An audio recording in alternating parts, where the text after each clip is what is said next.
Major support for Out to Lunch is provided by the law firm of Jones Walker, established in 1937 with over 375 attorneys in offices throughout the U.S., providing a comprehensive range of services to a local, national, and international client base. JonesWalker.com. And by the East Baton Rouge Parish School System, inspiring humanity through transformational learning in the classroom and community. Initiatives like Pathways to Bright Futures allow students to graduate high school with an associate degree or an industry-based credential, along with their high school diploma. More information at ebrschools.org. And by Three Roll Estate Craft Rum Distillery, crafting premium rum from their own Louisiana sugarcane. Three Roll is cane to glass. From Mansers on the Boulevard, we're out to lunch with Stephanie Regal. It's business, Baton Rouge style. Hi, I'm Stephanie Regal. Welcome to Out to Lunch. If you're looking for yet another worry to keep you up at night, consider this. Pretty much every category of cyber attack increased in 2021. And we're not talking small-scale numbers either. Ransomware, encrypted threats, and crypto-jacking attacks all more than doubled in this country last year to more than 1 billion attacks, from small-scale home PC invasions to the kind of attacks that threaten our critical industries and infrastructure. And the trend line isn't going away anytime soon. Then there's that brutal war Russia is waging on Ukraine. Dare we even go there?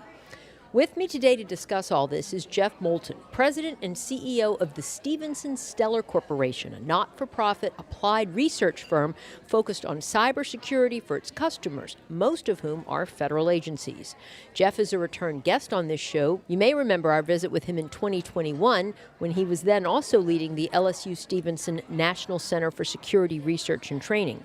But at the beginning of 2022, Jeff left that position to focus his efforts solely on the Stevenson Stellar Corporation, which is such a fascinating story and has so many threads to unravel, we wanted to have him back. Jeff is a native of Pennsylvania who had a 24-year career in the Air Force, where he held a diverse array of technical and leadership positions around the world. He then went on to leadership positions in technical and security-related organizations, including Concurrent Technologies Corporation, the U.S. Naval Surface Warfare Center, and the Georgia Tech Research Institute, before coming to Louisiana nearly a decade ago. And Jeff, it's a pleasure to have you back. Thank you so much for joining us on Out to Lunch. And we were talking before the show started, a little bit about how you got into this, because, you were in the Air Force for 24 years, back really before there was even an internet, much less such a thing as cybersecurity. Absolutely. Those were the good old days. Right. I like to tell people now that a paperless world's like a paperless bathroom.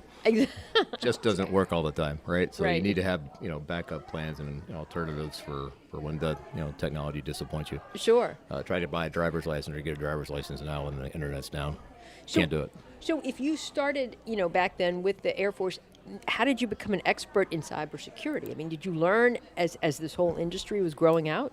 Yeah, the School of Hard Knocks teaches a lot of valuable lessons. We didn't have the internet back then. We had a big Sperry Univac 1050 computer, which is a bunch of trays of cards that we used to code with, run them through the computer, and then we'd hope to see if the results came out something that looked like normal. So we had a backup every single Friday. We'd do it the manual way. We didn't trust the systems.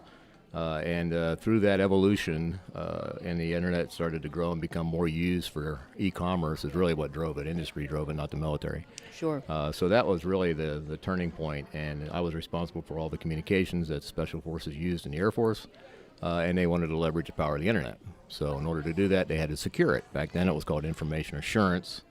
Now they call it cyber. Everything's called cyber now, so it's just one generic term for making, doing due diligence and making sure that your network connectivity and all the devices that touch that network are secure. And like I said, you've learned this as it has been developed. Do you just pick it up as you go? Does the military train you? Were you helping them develop some of these systems? And we did indeed. I would argue the military took the internet to the next level. The intelligence community has leveraged it in ways that we couldn't even imagine. And we do a lot of that. The School of Hard Knocks is a great teacher. The shelf life of cyber skills is about 2 clicks. Wow. So, you need to stay on your game all the time. That's one of the problems we have right now with our cyber skills and the shortage of the talent out there. It's a very robust, ever-changing, dynamic environment that you have to stay on top of. Mm-hmm. So at the moment, you're really focused on the Stevenson Stellar Corporation. presumably working in space, or is it only in space? Tell us what exactly you're doing in space to keep our world safe. We are not rocket scientists, but we employ rocket scientists. So there's three basic elements of all things in space, right? And a day without space would be a really bad day on Earth, by the way. Yeah. I'd bet you $1 you don't have a map in your car right now. I do not. So if your GPS goes down, how are you going to get from point A to point B if you never done it? So, I mean, little Very things like good point. that go, your clocks don't work anymore, the synchronization of your devices is going to be all fouled up. There's lots of things that a day without space would cause real havoc here on the planet. So we have kind of focused our efforts now to defending those assets. And there's basically three pieces to that pie. You've got the satellites themselves. You've got the base stations on Earth that tell the satellites what and how to do it. And then the data link that connects us to. And we work on all three of those dynamics. And we mostly work on the defensive side of the coin. But, of course, every coin has two sides. So there's other things that we can do as well.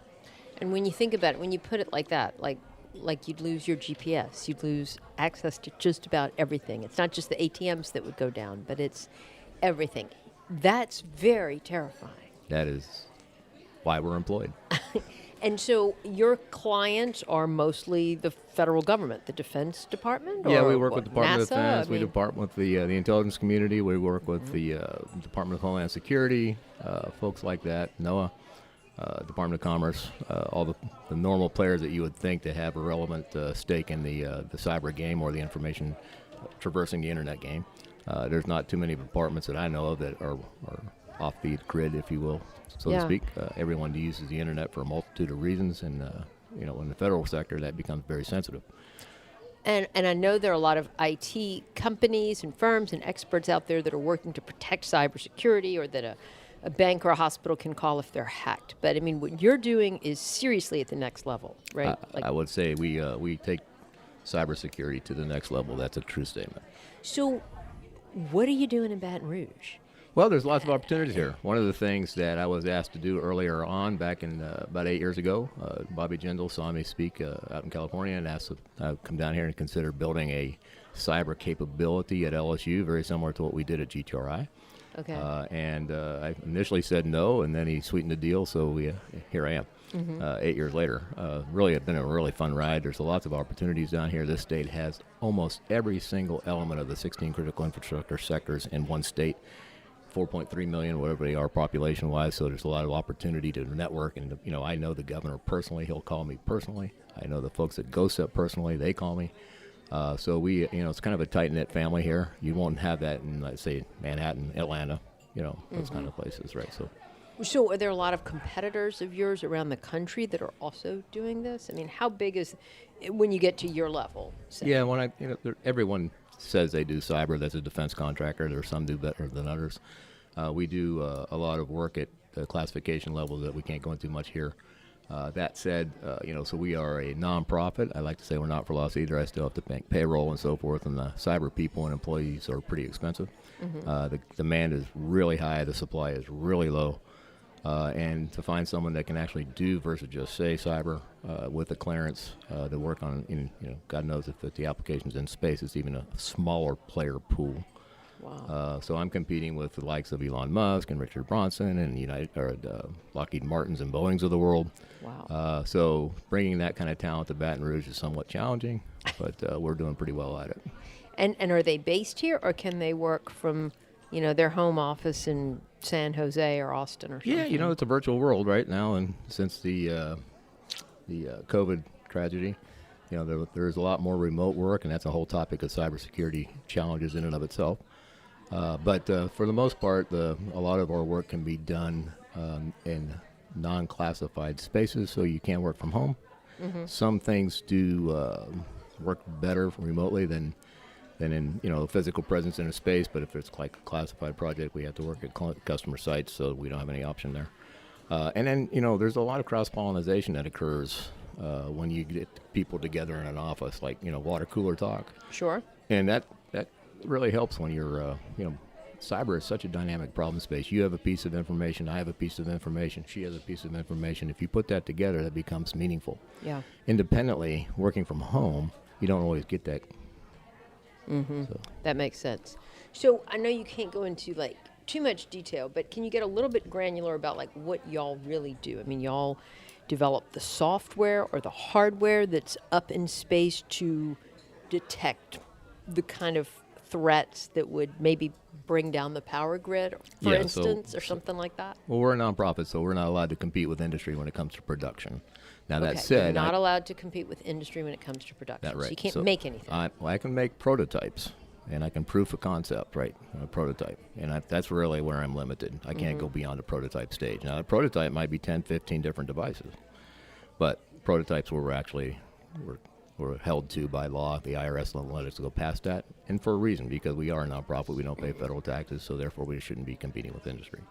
That said, we do build a lot of prototypes, and then we take the tech data package or the blueprint that we use to solve the problem, turn that back over to the government customer, and from there they take that and go out with an RFP to industry to actually go purchase that solution. Gotcha. So that's where we come in. That's why we're a nonprofit. That's where the fun is. We like to solve tough problems. And that's why you set it up that way. You intentionally Exactly. wanted to be a nonprofit because that would be the advantage. That's correct. So we kind of sit between government and industry, right? Industry's going to sell you things, and they're going to try to maximize their profit and put the least amount of effort into it so they can, make their shareholders happy. Sure. Not to say that they do shoddy work. It's just that's the way the for-profit world works. We try to solve the problem, regardless. We're vendor agnostic. We don't, choose a product just because we're partnered with, let's say, Splunk or some other company.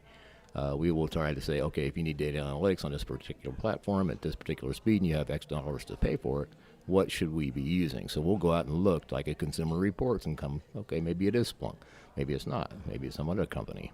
And then we'll take that and put that into the solution and give that back to the government. So you don't always have to have a Cadillac. Sometimes a Volkswagen will still get you there. Interesting. Right, so, yeah. But it seems like you would still need to generate a lot of revenues just to attract the kind of talent it takes to do this kind of work. Yeah, that's why I have no hair left.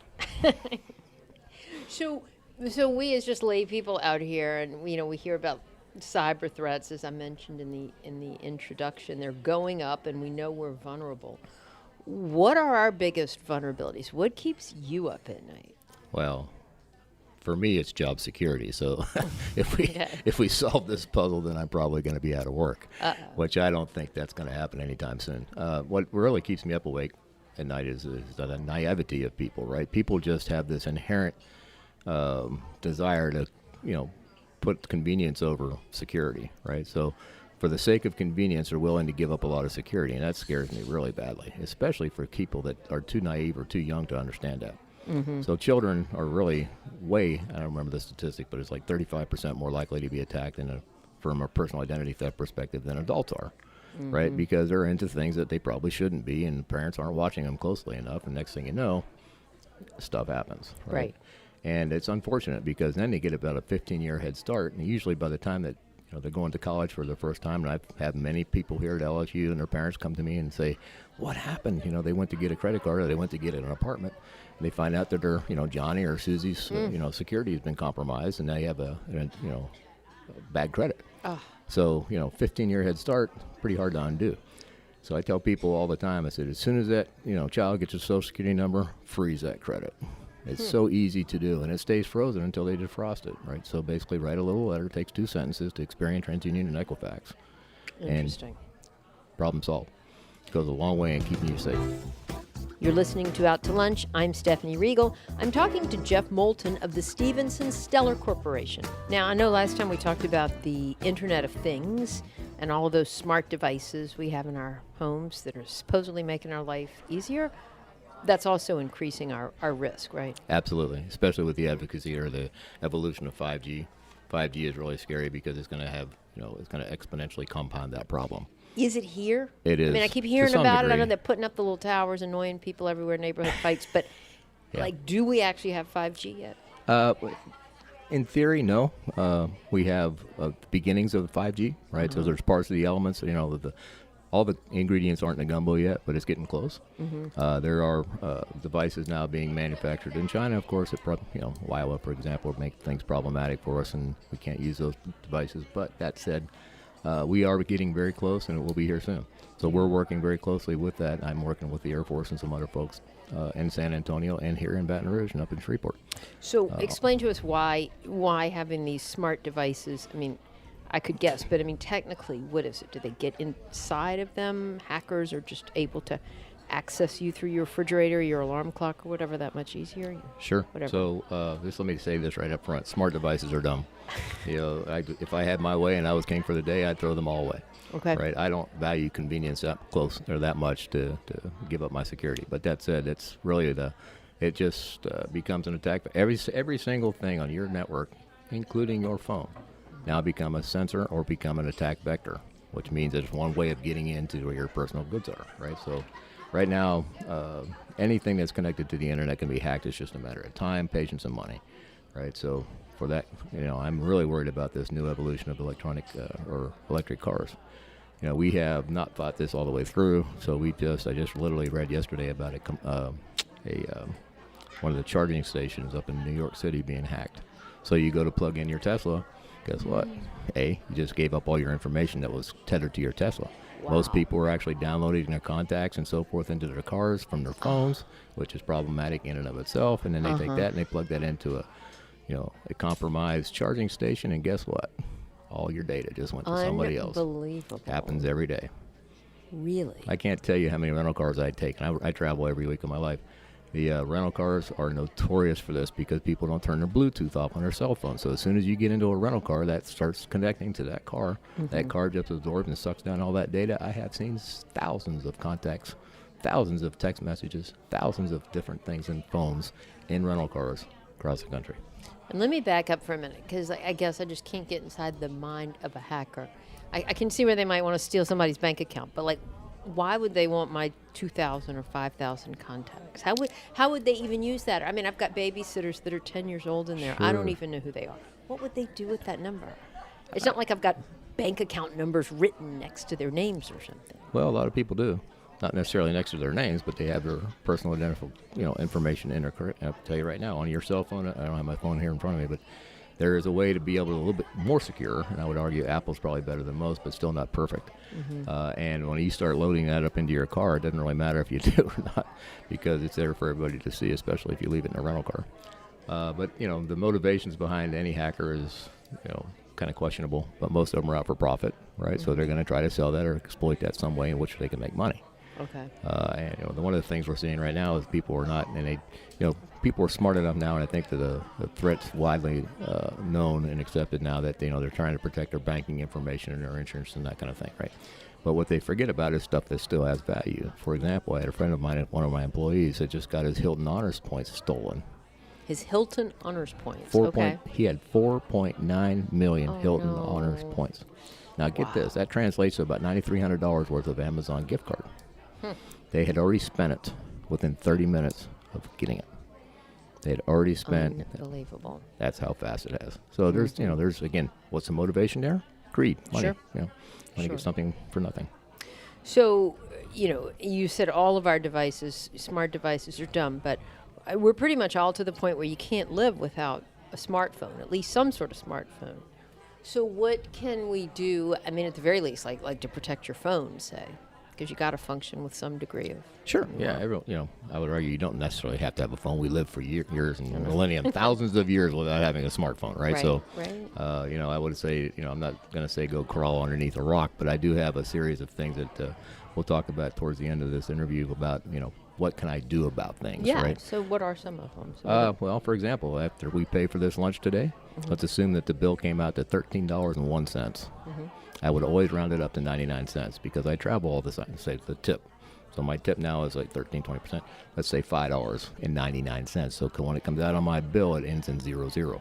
So when I go to reconcile my bill, when I walk down through the 15 pages of my American Express bill every single month, and I see a restaurant charge that doesn't end in 00, it catches my eye. So I know to go investigate it because I know I do that every single time. I mean, little things like that you don't have to have a PhD in electrical engineering to figure out. Yeah. I mean, I call these cyber hygiene, habits, right? So that's one thing, right? So lowering your exposure where you can. You can't necessarily always be off the grid, right? You need to have your internet connected for different devices and different things throughout, to support your daily life.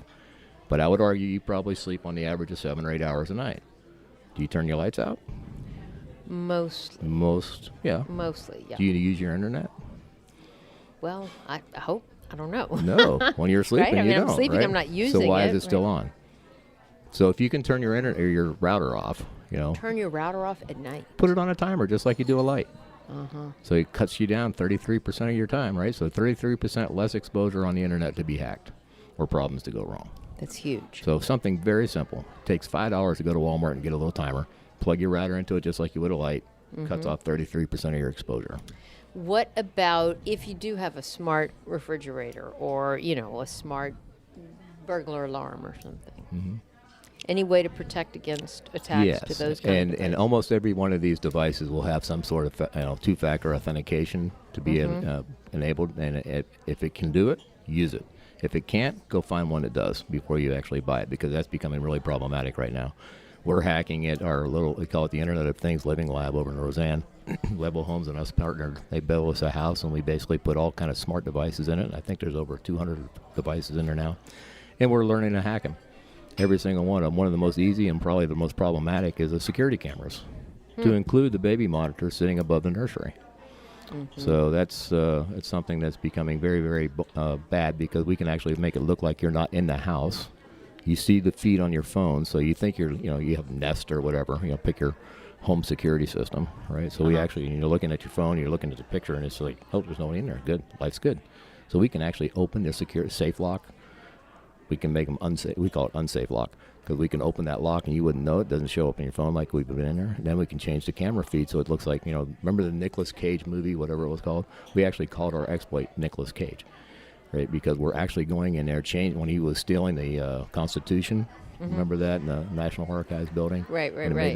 His little tech guy outside in the van made it look like he wasn't in there, right? We're doing that now with home security systems left and right. Oh, that's awful. Scary stuff. Really and then scary we can erase our footprints when we walk out. Digitally erase the footprint. So it's really hard to make have some sort of criminal prosecution and attribution of who done it when that happens. And people probably don't even think about this kind of stuff. I guess what is on the minds of a lot of people is, say, like the war in Ukraine. And, we've heard a lot about the hacking going on back and forth on both sides. Right. Are y'all working on that kind of stuff? Well, I can't go into too much about that. We're not necessarily supporting the war in Ukraine. I cannot confirm nor deny we had anything to do with it. But there's lots of really interesting new things coming out of that. And it's really, from an academic standpoint, the geek comes out of me really good when stuff like this happens. Right? Share something you can, because it is really fascinating, I think, to so many people. So one of the, I think, most important lessons learned here, some of the things that we're doing, or what I'm watching, are normal, right? When it comes to cyber warfare as a predicate to warfare, or a force multiplier to warfare. What was really interesting in this particular, and it's still going on, by the way, is the hacktivists. The hacktivists, yeah. Hacktivists, right? So the I've heard that leveraging term, of the hacktivists. And hacktivists are basically a bunch of people, in this case anonymous and others, who are actually trying to help the Ukrainians out to actually defeat and mitigate some of the Russian attacks. Okay. Which is really, really interesting. So hacktivists are very driven by a moral code. When you cross that line, which is very ill-defined, they really get mad. So they go back out and try to do something. When they see an atrocity, they try to correct the atrocity. So how can you harness that, right? So this is one of the things, again, this is the academic in me coming out. Yeah. How do I take that and make that a force of good that I can plan on and use in the future? Right. Is it even possible, right? And let's think, for an example, in a different vernacular, the Cajun Navy, right? So the Cajun Navy kind of started that way too, right? They wanted to go out and help. They weren't necessarily part of DHS. They got in FEMA's way, and it became very adversarial, right? So, and they figured it out, right? They're able to use Cajun Navy. Now they got like 10 of those, like Cajun gravy and other things, right? So could we, is it possible to harness that energy of hacktivists in a way that you can count on?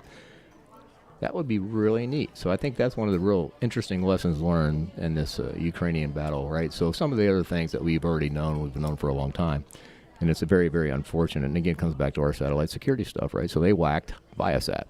So the Russians took down Viasat, which was really problematic. They were actually targeting small aperture antennas, and like with most cyber tools and exploits, it becomes very difficult to contain how far it goes, right? So you're going to target you. I'm going to target you. but I might hit those other people in the back of the room. Yeah. Because the internet knows no boundaries, right? So in this particular case, when they went and took down the Viasat systems, they knocked out about 6,000 wind turbines in Germany. Wow. And That is so scary. and a lot of Europe's internet connection. It had nothing to do with Ukraine. Wow. Right, so Right. tough stuff. You've given us a lot to think about, Very and good. certainly a lot more to worry about than we knew a short while ago. But I'm glad to know that you're keeping us safe and the Stevenson Stellar Corporation is working. It's a great story right here in Baton Rouge that y'all are helping to make this happen. So Jeff Moulton, thank you so much for coming back to tell us about your work on Out to Lunch. It's been Very a pleasure to visit. It's been a pleasure to be here. Thank you very much. My guest on Out to Lunch today has been Jeff Moulton of the Stevenson Stellar Corporation.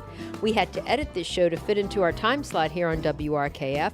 You can hear our unedited conversation and learn more about Jeff Moulton and the Stevenson Stellar Corporation by going to our Out to Lunch Baton Rouge podcast. You can find and subscribe to the Out to Lunch Baton Rouge podcast anywhere you get podcasts and on our website, it's batonrouge.la. If you want to know what we all look like, you can find photos from this show on its batonrouge.la and on our Out to Lunch Baton Rouge social media. Photos are taken by Eric Otts. You can find more of Eric's photos on Instagram at @acro, that's ACREAUX. Out to Lunch is a production of INO Broadcasting for its batonrouge.la and WRKF 89.3 FM. The producer of our show is Grant Morris. Our technical producer is Eric Merle. Today's show was engineered by J.T. O'Neill.